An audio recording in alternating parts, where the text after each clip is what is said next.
Max, what can you tell us?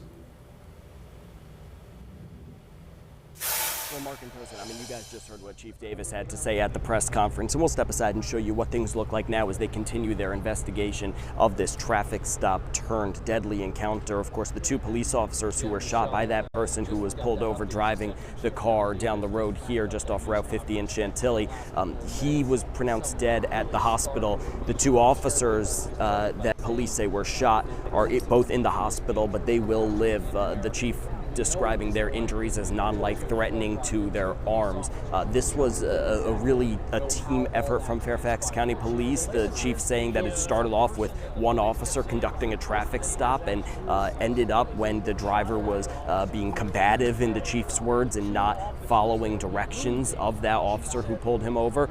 It ended up requiring backup, 2 additional officers coming over, and the way the chief described it, as you guys heard, Mark and Tosin, was that 2 officers were by the driver's side door and they were shot, and the other officer on the other side of the car was able to shoot at and eventually wound the suspect enough for that suspect to die. The chief saying that this was a really frightening situation. He's very glad that it was not worse than what it is for his officers. He mentioned the fact that he is lucky that these officers are able to live another day, and he also talked about the fact that he is able to speak about this with some certainty because of the body-worn camera and also the dashboard camera on every Fairfax County police officer and police car, and that's why he was able to see what happened in this encounter that happened again in the afternoon in the middle of a busy area just off Route 50 here in Chantilly. I'm certain that these officers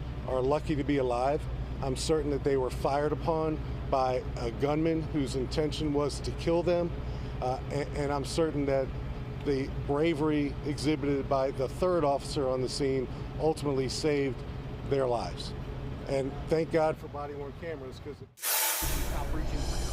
So you heard there the chief describing the certainty that he has, again, because he was able to view that footage. Fairfax County policy in police shootings, as we've covered before, is within 30 days that body-worn camera will be released, and the chief says when it comes out, he doesn't anticipate anything he said today will have changed. It kind of sounds like he says it's a pretty clear-cut incident as far as what happened.